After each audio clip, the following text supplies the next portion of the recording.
কালী পুজোর দিন গোপনে পুড়িয়ে দিন বিশেষ একটি জিনিস, দূর হবে বাড়ির সকল প্রকার বাস্তুদোষ। মা কালীর কৃপায় আপনার জীবন ভরে উঠবে সুখ, সমৃদ্ধি, সৌভাগ্যে। নমস্কার বন্ধুরা, যে বাড়িতে বাস্তুদোষ থাকে সেখানে নানা সমস্যা এসে বাসা বাঁধে।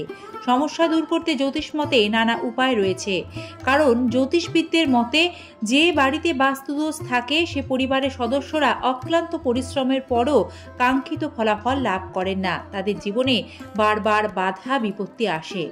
কালী পুজোর দিনটি এতটাই শুভ ও পবিত্র একটি তিথি, এই দিনে করা যে কোনো টোটকা অতি দ্রুত ফল প্রদান করে। আমরা আজকের পর্বে আপনাদের জানাবো শ্রী শ্রী দীপান্বিতা কালী পুজোর শাস্ত্রীয় বিধিসম্মত সে সকল টোটকাগুলি সম্পর্কে, যেগুলি সঠিকভাবে পালনে গৃহস্থের কল্যাণ হয় এবং আপনারা মা কালীর বিশেষ আশীর্বাদ লাভ করতে পারবেন। আজকের পর্বে মূল আলোচনায় প্রবেশ করার আগে আমরা আপনাদের সিংহরায় ডোরবেলের নতুন একটি সনাতনী বার্তার পর্বে স্বাগত জানাই। 2025 সালে শ্রী দীপান্বিতা কালী পুজো ইংরাজি 20 অক্টোবর সোমবার, বাংলা 2রা কার্তিক 1432 বঙ্গাব্দ মধ্যরাতে পালিত হবে।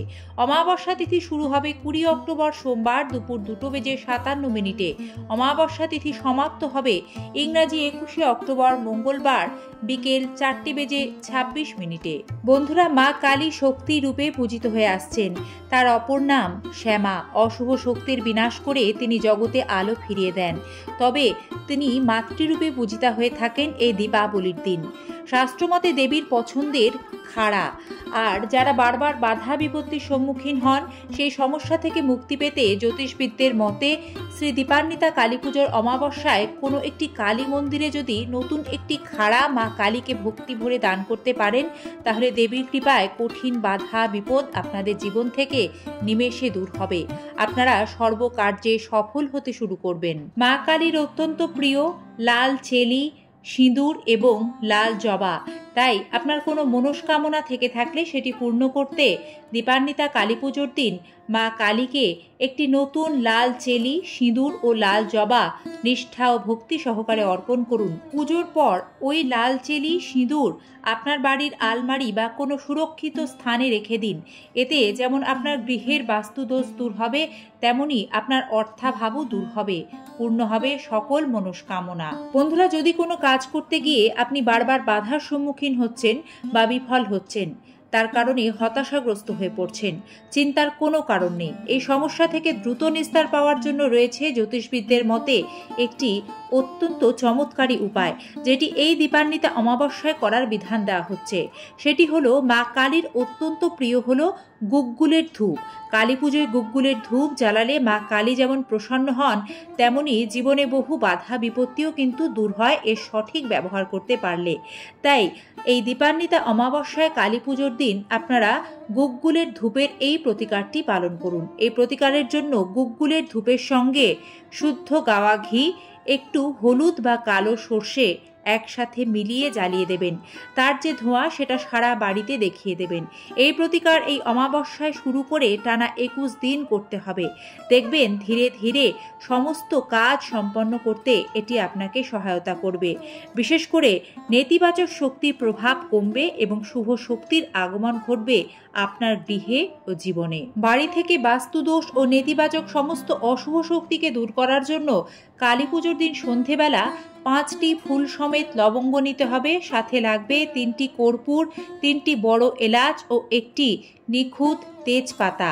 তারপর সবগুলি জিনিস একসাথে পুড়িয়ে সেটির ধোঁয়া সারা ঘরে একইভাবে দেখাবেন। ভালোভাবে পুড়ে গেলে এর যে ছাই, সেটির কিছুটা অংশ সংগ্রহ করে জলের সাথে মিশিয়ে বাড়ির সদর দরজার বাইরে ও ভেতরের দিকে খুব ভালোভাবে ছিটিয়ে দেবেন। এর ফলে বাড়িতে উপস্থিত অশুভ নেতিবাচক শক্তি দূর হবে এবং ইতিবাচক শুভ শক্তিতে আপনার ঘর ভরে উঠবে, যার ফলে পরিবারের সদস্যদের জীবনে সাফল্য আসবে অতি দ্রুত।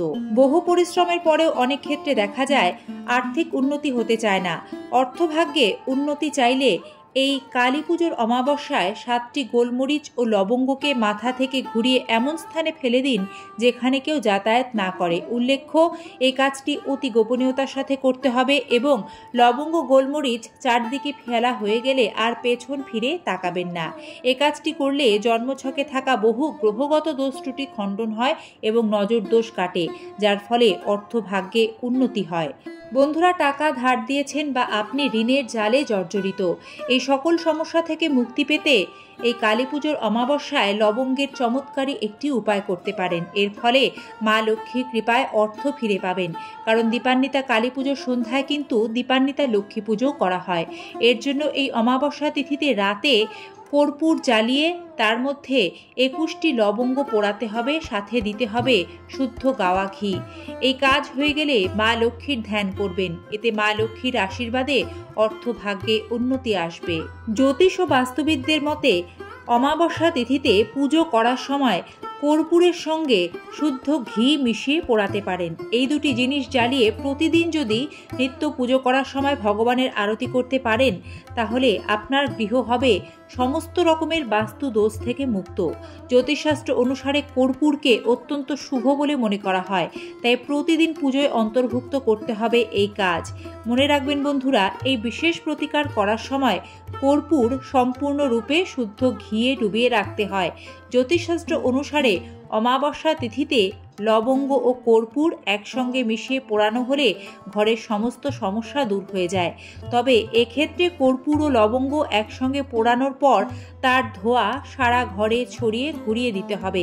এ প্রতিকার নিয়মিত করতে থাকলে দেখবেন শীঘ্রই এর শুভ ফল পেতে চলেছেন। সকল দর্শক শ্রোতা বন্ধুকে জানাই সুন্দর ও বর্ণময় দীপাবলি শুভেচ্ছা।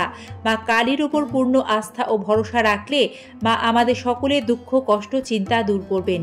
আপনাদের ধন সম্পদ সুখ শান্তি অক্ষয় হোক। এই দীপাবলি আপনাদের জীবনে বয়ে আনুক অপার সমৃদ্ধি। আজকের পর্বটি সম্পূর্ণ দেখার জন্য ধন্যবাদ। আজ এ পর্যন্তই। সকলে ভালো থাকবেন। দেখা হবে আবারও নতুন সনাতনী বার্তার সাথে আগামী পর্বে। শুভ দীপাবলি ও কালী পূজা। জয় মা কালী।